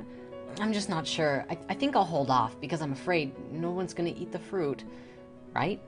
In nature, the tree just doesn't. It knows by its inherent instructions what it's supposed to do. It's by its natural design. Other cycles in nature are like solar and lunar cycles, the 4 seasons, and bears that hibernate. Notice too, with the information from lesson 16, you could map it like this. There are smaller cycles within the larger cycles. Like our celestial cycle, we find it broken up into the 4 seasons, and inside that, we have the cycles of the rest of life on Earth, all doing their thing in relationship with each other, which are both influenced by and influence the larger cycle. Sometimes it may not seem like the smaller cycles have no influence on the larger cycle, but just imagine the story of what happened to the Martians on Mars in the Human History movie. I'm not saying that this is exactly what happened, but if the actions of the individual beings changed the evolution of the planet that ultimately ended up in the destruction of the planet, well, that would be the smaller cycles influencing the larger cycles. You know, it's just an idea. We also have cycles within our own bodies, such as breath, drinking water or liquids, and eating food. These cycles are a lot harder to map out because we are the ones who decide when we eat, what we eat, and how much we eat. But it actually does create effects on us throughout our days. Once again, those smaller cycles have an effect on our larger day-to-day cycles. Interesting. Our interactions with the 4 elements are constantly cycling. Fire, for example, is prana, which is happening all the time, more frequently than breath, drink, and food. You can see how these cycles become more dense and happen less often. You breathe more than you eat. Air is less dense than solid food, and so it stands to reason that a dense cycle has a longer duration. As you breathe in, you ride the sine wave up, and as you breathe out, you drop the sine wave back down. As you go about your day, every hour, minute, and second, you are breathing. And if you created a healthy breathing cycle for yourself, then the other cycles you are experiencing, the larger cycles, would become more harmonic naturally. If you change the cycle of your breathing, if you alter it to accommodate technological cycles, such as pollution and obesity, then once again the result is a cycle that is less harmonic with the natural order of things. Some call this dis-ease, the opposite of a natural cycle, which flows with ease. Of course, you can always correct a cycle that is in disease. Sure, it may take some time, but enough steps in the direction of a natural cycle do eventually get you back in the flow. If you start your day in a healthy way, at the start of the morning, then the rest of the day will flow that much more harmoniously. If you wake up with the sun, you ride the wave of the entire day and are more in tune with the day itself. This was a hard one for me to get and put into practice because I always used to love sleeping until noon. If you think about it, there are different things adapted for different parts of the day. Cats can see in the dark, so it makes sense that they're night animals. I have trouble seeing in the dark without superimposing a technological cycle over top of it, so maybe I should be sleeping. What I mean is lights and night goggles. Artificial light is a cycle of electricity, a technological cycle. There are positive and negative swings in the cycles. What I mean when I say positive and negative is the presence of something and the presence of the opposite of that thing. Such as with a magnet, you have a positive end and a negative end. One is pulling and one is pushing. Plus or minus, male and female. A lot of people think that negative means bad and positive means good, and that's not always the case. We're actually going to touch on that closer to the end of this video. A better way to look at it is male and female. Positive is male and negative is female. And don't get caught up on that positive is good and negative is bad. Women are wonderful. And in fact, in gender, everyone has both male and female energy, not just one or the other. It is the essence of giving and receiving. The best example I can give you is night and day. It's that simple. When we don't allow the cycles to flow in their natural order, we often create things that feel uncomfortable over and over. Sometimes we call it things we don't want. It's actually a sort of short circuit in the cycle, or a loop. The positive looping back on itself, or the negative looping back on itself. It's not supposed to be a loop. There needs to be a crossing over of the male and female energy. That's what creates the infinity, the oneness that we've all been feeling and talking about. Now, of course, we've also made the connection before between what we have described as cycles, this form, and the structure of DNA. This is the instruction set for the building blocks that make up our being. As we increase our awareness of these instructions and understanding, we can transcend our 3D perspective of reality and shift into an awareness of the interconnected causality of all of the planes of existence. There's a little trick here though. Understanding and awareness are not necessarily the same thing. Just as the tree does what it does without needing to understand, without a brain, so to speak. Understanding is not required for the instructions to be followed. That simply means that sometimes the brain just gets in the way of the natural flow of the cycles, the natural knowing that comes through your heart. On that topic, I have something important to share. There's a lot of people who like to talk about life from this new age perspective that everything is just love and light all the time, and that if we just think happily, even when things aren't going very well, we'll be fine. In fact, I realize how I might have even propagated that idea in earlier lessons, and flat out said it. Now, this idea isn't wrong. It is, however, only half of the equation, half of the cycle. And if you recall, without the other half of the cycle, we have a loop. Think of it like a flowing river. If you cut off the flow, such as with a dam, it kills everything on one side by stopping the flow, and everything dies of dehydration. And the other side becomes drowned in a loop which gets bigger and bigger, until eventually it must break. And so, yes, we should strive to create a life for ourselves and each other that is filled with love, joy, and excitement. But when things aren't going very well, recognize if it's a part of the natural flow, or if somewhere along the way you got caught in the loop. If we lie to ourselves and pretend that the loop is the flow, even when it's not, it limits our ability to create a real transmutation of it, and create something new in its place, going with the flow. Do you understand what I'm saying? Let me say it in a different way just to make sure, because this is incredibly important. Sometimes things go well, and sometimes things go poorly. It's not always your fault, but you are always a factor in the cause, and influence in the cycle. If you can account for the cycle, meaning take account of it, be aware of it, you can choose to actively respond or be responsible and have an able response to it. That's what being a creator is all about. I know I just said positive and negative are not good and bad. In this example, I'm going to use good and bad in place of positive and negative.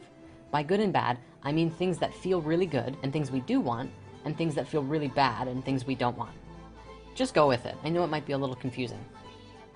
Sometimes things feel really good and you're on the top of the wave. In this space, it's easy to ride the wave and feel good and be a creator. When you're on the bottom of the wave, if things are not excellent, sometimes it just feels easier to go to that fourth dimensional space and say, everything is perfect and in divine order. This is true from a 4D perspective. It is perfect and in divine order because it exists and is in this moment. And as it's manifesting in 3D, it is not excellent. It could be excellent, but it takes time, effort, and focused energy to transmute and change it into something that is excellent. What we need to practice is taking that positive flowing energy, and instead of looping itself back on itself, is flow with it through the negative energy in order to create a transmutation into what's next. When we say that things are perfect and in divine order, and ignore the loops or even create them as a justification to dam up the river of good feelings, we actually inhibit the flow that leads to the next. That limits our ability to take action, and ultimately, what we're left with is a poo sandwich. Here's the analogy. Say I'm making you a delicious sandwich, and you've got bread, tomatoes, avocado, chives, maybe some peppers, and a roasted portobello mushroom. That is an excellent sandwich, right? Now, say I just put a big dollop of poo right on the top. Do you still want it? Can anyone honestly say that they would still want this sandwich? It's perfect and in divine order, right? Right, but it's certainly not excellent. And I don't care how delicious the other ingredients are. If there's poo on this sandwich, it's a poo sandwich. It doesn't matter how fresh the rest of the sandwich is, or even how fresh the poo is. It's not something we want to eat. The moral of this story is that if there's poop on your sandwich, if there's something in your life that is perfect but not excellent, don't just sit there and let it be. Find out what it is, why it is the way it is, and then take some actions to turn it into something you actually truly want. In that process, in that alchemy, we can really create some powerful change on this planet. If everyone could come from that space, we would see a new Earth overnight. Because no matter how you slice it, McDonald's, landfills, oil rigs, and this entire way of life we've made for ourselves just doesn't work. And I think I can speak for all of us when I say that it could be something different, something magical, and more in harmony with ourselves and the world around us. Waste-free, flying vehicles, spirit centers, cloud cities, interstellar travel, and the infinity of possibilities that come along with it. It's all in the cycles. Check out this painting I found on DeviantArt by the brilliant artist Adrian Kenyon. This is his depiction of the miraculous conception of creation and human history. It starts at unity, a sphere. The caduceus is seen coming from it, duality, then a trinity. Then, as the four elements come into manifestation, we get physical reality, crystals form, and water layers over top of it. All of these previous elements were conscious of their own, but now biological life begins to develop in the water and crawl onto land. We go through a few stages of evolution. Dinosaurs, basic mammals, and then humans show up. There's a lot of ideas as to where we came from, and we won't get into this now. Adam and Eve happens, the Buddha becomes enlightened underneath the Bodhi tree, and then something shifts. From this point to here is where we are now. Disconnected from our own natural spiral, paving over the ground, killing people for telling us that being materialistic can heed nothing good. Then come the world wars, and the world falls into chaos. And then something shifts again. From the destroyed world, another seed grows. We switch into a different reality. It starts out small. From out of the chaos, a tiny new Earth emerges and grows larger. This is the new Earth, a new realm of light and purity that we were meant to be connected with all along. The planet continues to evolve. Here exist angels, archangels, and multidimensional hypercubes. The planet becomes more crystalline over time. The last part of the spiral is the seventh dimension and the realm of God, an infinite number of multiverses dividing like cells in an embryo, an ultimate omnipresence as everything that is contained in all of these multiverses is a part of God's consciousness. A snake biting its own tail, an Ouroboros, is the symbol of cyclic rebirth, like the phoenix. All of the information contained in the seventh dimension is held here like a nest for the next cosmic egg. There are a few other ideas that come to mind about this that I want to share as well. First, look at the shape of it as a whole. It's the Triune Ray, the geometry of DNA and light that we've been looking at before. If you line that up with the chakras, you can see how we go from a super dense space up to the highest frequency, until we once again connect with the same source that we were originally connected to. Doesn't that look familiar on the Flower of Life? If these theories about the Flower of Life are true, then that means this entire experience of human history and ascension and growth and evolution is just one wave of energy from one point to another on an infinite universe of possibilities. Each point is the supreme awareness of some aspect of the God Source consciousness field, and the energy that moves between it is the vibrations and waves of energy that we are experiencing, called the electromagnetic field. As much smaller fractals of the same source energy have experiences through these waves. This image also doesn't account for the number of parallel realities that we could experience at this point. If the Flower of Life expands in these directions, then this is just one direction. Maybe instead of total destruction, which is what this image depicts, instead we make our first ET contact on this spiral and join our galactic family. On this wave, maybe something else happens. Like, we start getting superpowers, like in Heroes or something. Maybe all of that can happen right here too. Now, regardless of all of the potentials we can come up with, let's bring it back to this diagram. Think about how this applies in your life. Every day you live could be seen as one mini spiral. However, 7 small spirals make one larger one across the 7 small ones. This is a week. Then several weeks create a month. Several months create a year. You can map that over your life and see from birth to death, which is just like the Mayan calendar, not the end, but a transition into new level of life. This is such an exciting time for us. As mentioned earlier, we cannot know what is going to happen, and I'm not going to tell you it's going to be this or that. Because I don't know either. We will change the outcome depending on our being. What's going to happen? You decide. In lesson 1, we discussed how you create your own reality. Many people argued that it didn't make sense when others influence your life from out of the blue. What we didn't discuss, but probably should have, is that we are a collective. We are one species. You create your own reality, but we are all co-creating our realities together on a much broader scale.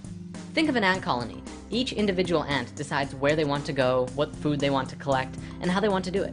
But collectively, they are all working together to gather food for everyone and do what is necessary for the group, whether it be digging tunnels or gathering leaves. Humans are like that, except our mentality of do what's best for everyone is replaced with get enough money to survive, don't worry about the starving people on the street, help giant entities known as businesses take more money from the people, and don't question what's going on. We're doing it to ourselves, and we're doing it together. Together is the key word here.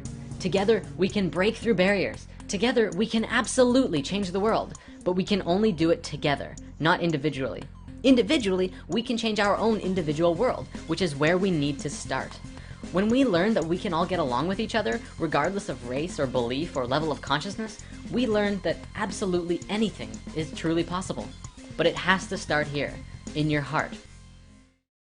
There was a time when, through science, we believed that the cell was the smallest thing, the building block of life. New discoveries led to the realization that the cell wasn't in fact the smallest thing. Instead, the molecule was. Now the molecule was the fundamental building block of life. But then new discoveries revealed that it wasn't the molecule either. The molecules were made of atoms. Now the atom was the smallest thing that you could get. Then, you guessed it, we discovered even smaller things. Now we have subatomic particles, and they are the most fundamental building block of all reality. Oh, okay, hold on. Now scientists are throwing around something called string theory, which is like vibrating noodles in hyperspace, smaller than all of that other stuff. Okay, so maybe it does get smaller. It makes me smile. If there's anything we know for sure, it ought to be that there's always going to be something more, or less, as the case may be. With all of our mathematics, brilliant scientists, and ever-evolving understanding, we can look and look forever, but we won't be finding a bottom anytime soon. So why are we looking? What is science for? Is it just to know? Why does it even matter? Why should it matter to you? What difference does it make whether atoms or cells or vibrating noodles are the smallest thing? Perhaps it's because our level of understanding directly relates to the level of reality that we have control over, which I suppose could be a very good thing, or a very bad thing, huh? We'll get into that a little later, because this video is about light. Why light? That seems pretty simple, doesn't it? It's what powers the earth. It's what powers me, you, everything around us. What if we could know the shape of light? Its most basic characteristics, its smallest building blocks. What if we could understand the fundamental geometry and movement that light moved by? What if it was a three-dimensional solid form that we could map, as simple as a tetrahedron or a cube? Would that change our understanding of reality? You know, I think that's what scientists, and maybe all of us at some level, are searching for. That one thing that might just allow us to create our own self-sustained ball of light. That one thing that connects everything. What if we could know that, the core building block of life and everything as we know it? Would it change our understanding of what light is? Well, let's put on our science hats and see what we can find out. Einstein said something amazing, something which has echoed through the halls of science since his death. He said that science should be simple, something that anyone can understand. Anyone can make things complicated and complex, but it takes a genius to make something simple. While doing research on Wikipedia, you find pages upon pages with bajillions of words describing these crazy formulas revealing the secrets of the universe, everything we know in modern science. Upon seeing these pages, it led me to ask a whole number of questions about what I was looking at.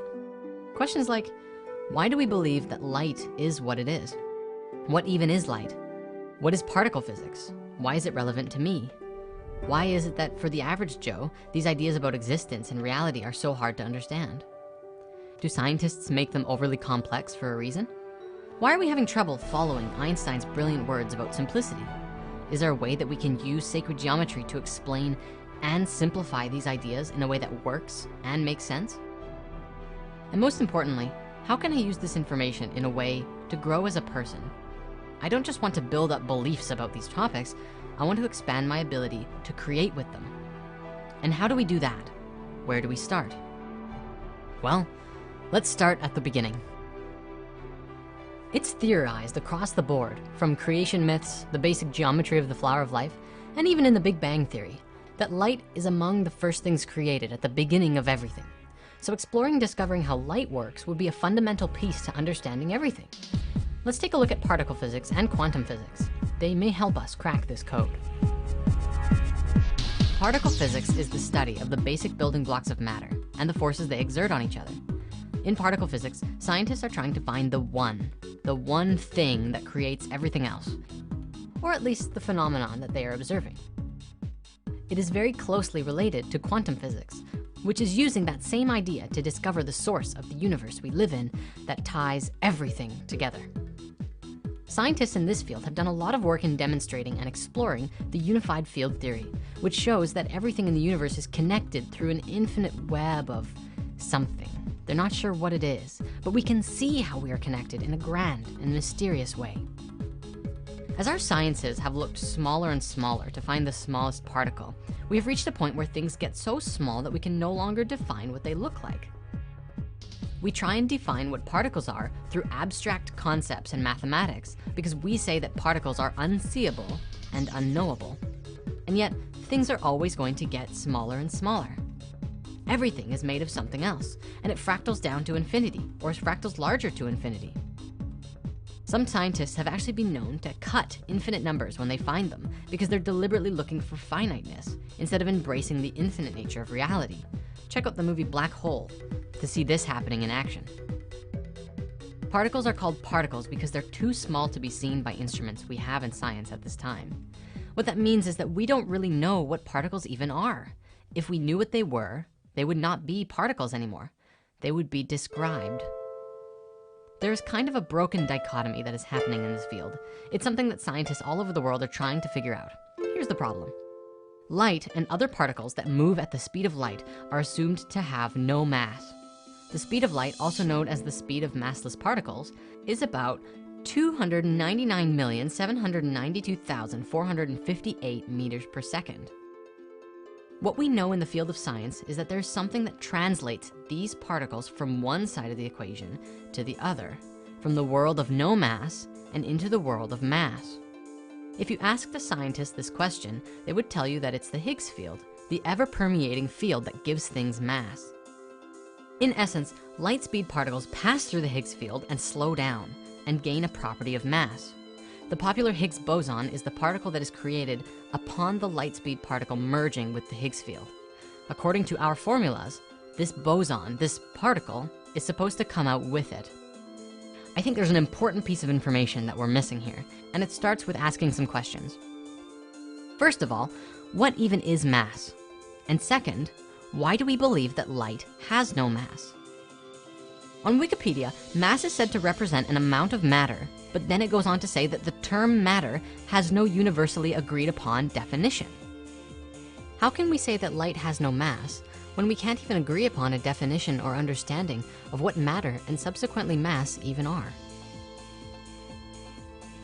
Because of all of our fancy equations as described earlier, we have kind of thrown all ideas about what light could actually look like out the window in favor of a complex equation that looks like this. I want to take it back to simple. What if we could know the shape of light? What if we could actually define what the structure of light, as well as every particle and thing in existence, were? What if there was a basic geometry of the universe that we missed? Even more interesting, what if light was a geometric solid and there was no difference between the geometry of light and the simplest particle? What if mass and no mass was not just about the speed that it traveled, but also the density of the information held within the shape? Maybe the speed of the particle is interdependent upon the information that was carried in the form. And the more information it holds, the denser it becomes. I have a few examples to demonstrate what I'm talking about. The first is water vapor. I know that it's not a light speed particle, but perhaps they have the same properties. See, Water has a heavy density, but when it heats up, it translates into vapor and rises into the air.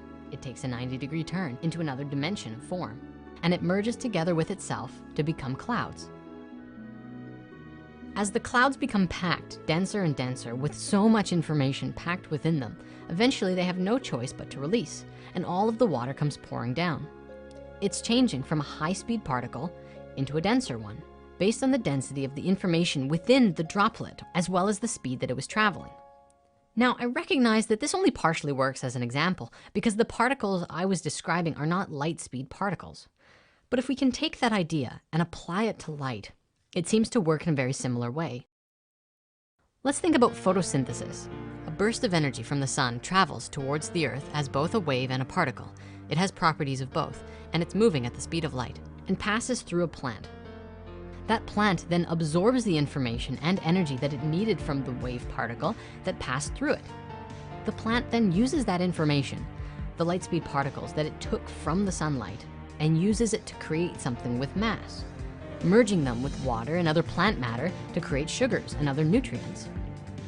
In addition to supporting the theory of light being a solid and holding information and even mass, doesn't that also seem to fit the model of the Higgs boson too? I could be wrong, it's just an idea. If light is a solid, it can be both a wave and a particle simultaneously. If light is a solid, it can have both density or nothing inside it at all. And if light is a solid, well, what could it look like? What my friends and I have come up with is a combination of three forms, the three simplest shapes in existence. And as you look at it, ask yourself, can we simplify it further? Light is composed of two primary forces. We call these electricity and magnetism, thus electromagnetic waves and radiation. Electricity is particles and magnetism is waves. Remember everything we've talked about with male and female energy? Electricity is male, magnetics are female, curves and points, both of which are found on this shape. Looking at the flower of life, which is the blueprints for life and reality itself, you can see that's exactly how it works. You have male energy, the particles, the dots, and female energy, the waves, the curves. Now, you might notice inside the flower of life, there are two ways you can look at it. You can see the circles, lots and lots of circles that make up the whole image. This is the female perspective. You can also choose to see this little shape that looks like a seed, which makes up the entire picture from these seeds aligning themselves perfectly with each other in beautiful six-fold symmetry. This is the male perspective. This seed is called the Tryon ray, as coined by the man who found it, Michael Evans.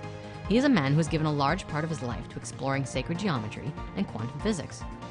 And quite honestly, his discoveries are evolutionary.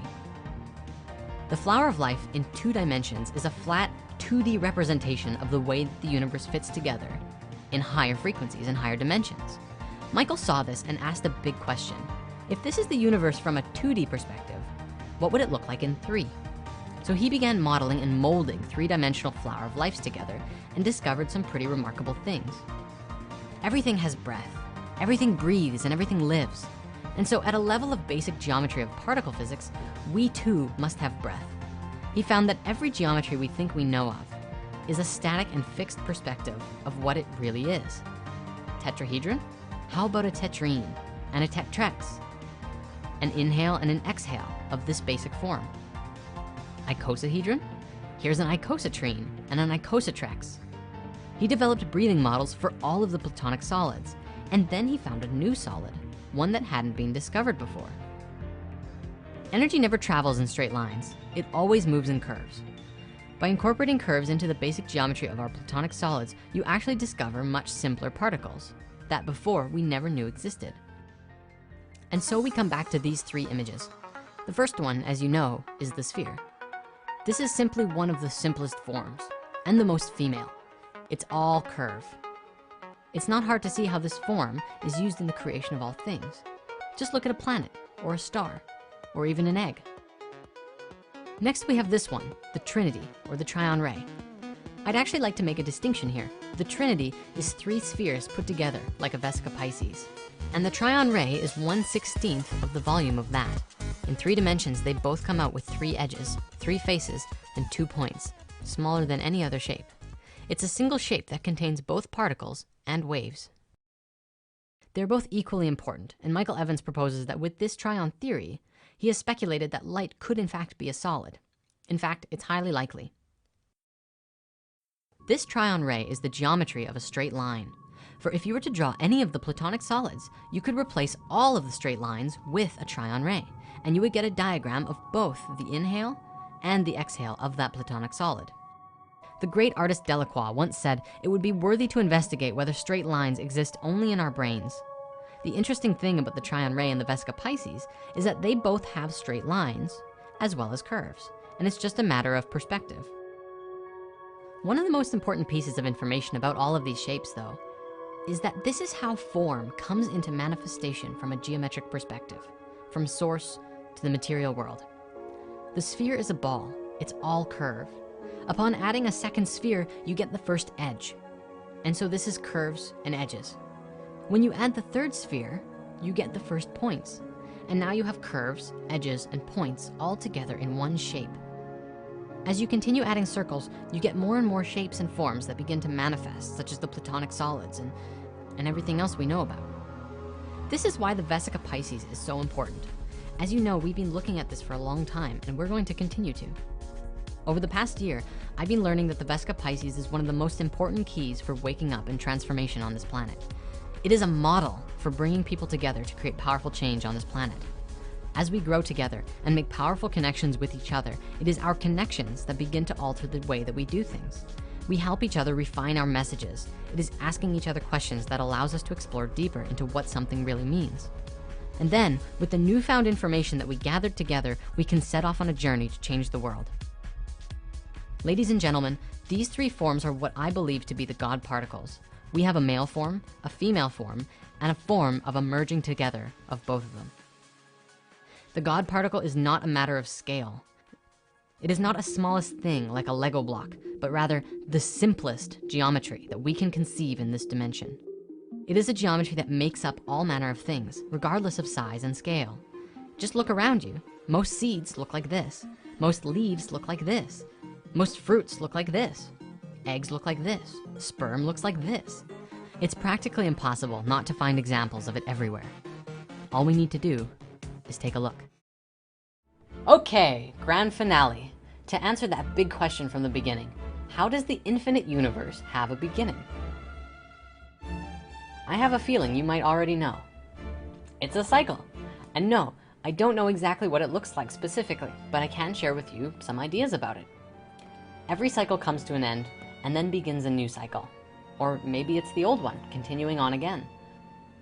Some theories about the universe say that once it was a hugely expanded thing and it contracted to a small point, a space of unity, and then rapidly expanded outwards again.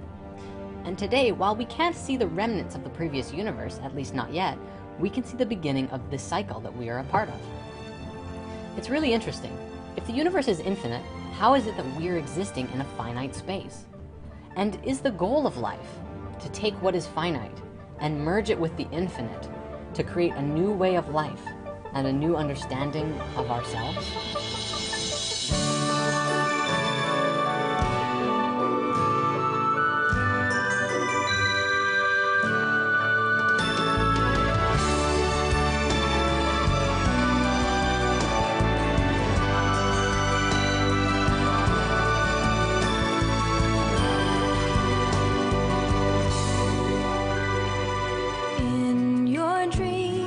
Magical thoughts, all things are real unless you dream they're not. In your dreams, love is the plot, carried on wings of hope. Each of our souls